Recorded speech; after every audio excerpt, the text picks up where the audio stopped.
My next guest is not only the lead singer of the hugely successful band Years and Years, he's also, of course, a really good actor. And this week, Olly Alexander is starring in Russell T Davies' new drama about the 1980s AIDS crisis. Well, It's a Sin star Olly Alexander joins me now. It's so lovely to see you, Olly. Thank you for joining us this morning. I'm so happy to be here. I'll do anything for you, Lorraine. Oh, angel, angel. Now, look, you've said this is the most important role of your career. Yeah, I think it probably, well, no, it definitely is. I've never done anything like this before. And I'm such a huge fan of Russell. And so to work with him, Russell T Davies, who made the show, and it was a dream come true. You know, I loved Queer as Folk when I was a teenager, and it had a really big impact on me. And to play a gay character like Richie in It's a Sin was a dream come true. And what an amazing cast. An extraordinary cast. You've got Keely Hawes, there you are. You're sorted, aren't you? I know, Keely Hawes playing my mum, which is pretty iconic, and she's just amazing. I can't wait for everyone to see the show, and really the cast is so brilliant. But Keely really, like, she breaks my heart when I watch it. She's so good. It is. There's bits of it that are very hard. I mean, to be honest, Olly, it was when I was growing up in Glasgow. That was the time that I was growing up. That was the music that I was listening to, the kind of people that I was with, and it had a huge impact on me watching it. I found it really, actually uplifting, and also really hard sometimes. And it's a part of history that I think we need to remember.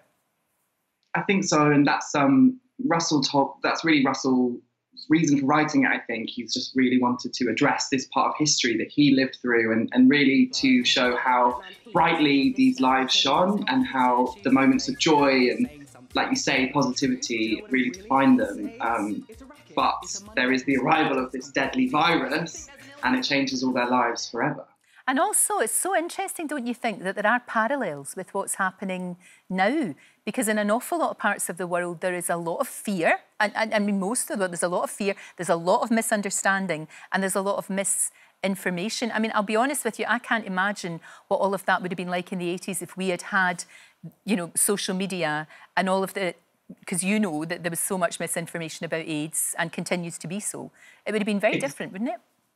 I think so. I mean, I honestly, in this year, when the pandemic first started happening in March, and the headlines were coming out, I couldn't believe what I was seeing, because my character was saying the exact same words, you know, speaking about HIV in this TV show I had shot, a year before. So it really blows my mind how, you know, misinformation still carries on. And, you know, in the 80s, it took decades for effective treatment to be found for people living with HIV. So there are so many parallels, but so many differences at the same time. So it's really interesting. And it is incredible where we are now, you know, thanks to information, and again, thanks to science, because obviously drugs now help, thank goodness. You know, people are living, we don't say people are suffering from HIV, people are living with HIV and actually living really good lives. You know, they're able just to get on with their lives. Totally. People on effective treatment can't pass on the virus, and that's amazing. We've come so far. People can live normal, healthy lives with the virus, and that's, you know, amazing. And you also said as well, though, with your other hat on, that the drama inspired your music too. You know, doing that, working with that, it really has had an effect on you musically.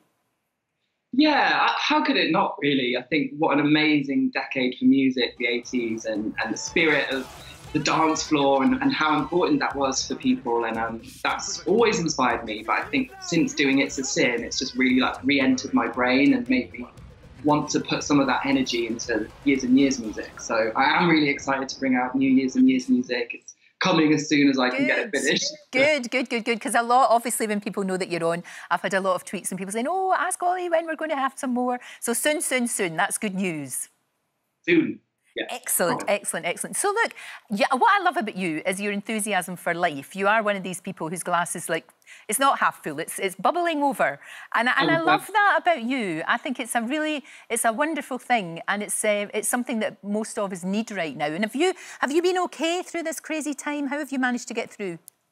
Oh, thank you, Lorraine. I've been fine. You know, I've got a lot to be grateful for and thankful for, but I will be honest, it has taken a bit of a toll on my mental health, especially sort of kind of a few months into the first lockdown. I live alone, and I don't have you know, any outside space or anything, and I really love to be outside, so that was quite hard. But, you know, I think we're all in the same boat, aren't we? And it's kind of made us all... What's been amazing is I've really spoken to a lot of my neighbours and made really good friends with a lot of my people on my street, and you know, you make connections where you didn't have them before. Maybe. Oh, that's true, and that's brilliant. That's something to hang on to. And I love the fact you've always been, you know, very refreshingly open and honest about who you are, and also about the fact that you have struggled with mental health problems, and that has meant. I mean, I remember when I was first doing this job, never talked about. Nobody spoke about it. It was one of those things that you just, oh, you know, have a stiff upper lip, pull yourself together as if you're a pair of curtains, which is like the worst thing you can say to anybody. But isn't it great that we're having these conversations now?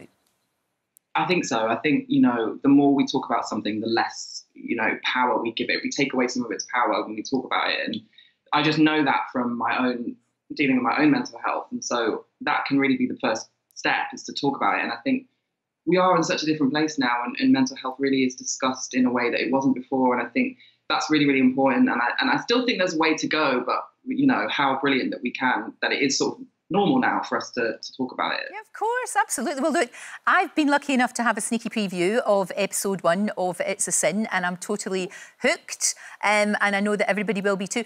You won't be watching it with your mum, I don't think, because there are a few wee naughty scenes.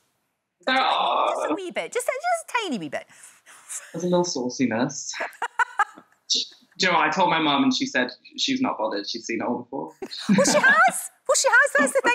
Do you know what is really funny about what people think that their mums will get sort of a bit embarrassed about? Nothing embarrasses us mums. Not a thing. We've been there, done it. It's totally fine. Listen, thank you for talking to us. It's always a delight. It really is, love. It really is. Thank you so much. I love you, Lorraine. Thank you for having me. Thank you. Right, and It's a Sin starts this Friday, 9 o'clock on Channel 4, not to be missed. You will laugh, you will also cry. Don't forget, you can watch full episodes of Lorraine on the ITV Hub, and all the best clips, compilations and playlists right here on our channel. Just subscribe now and you'll never miss an upload. Click here to watch another video similar to this one, or click here to head to our channel's homepage to explore all of our exciting videos.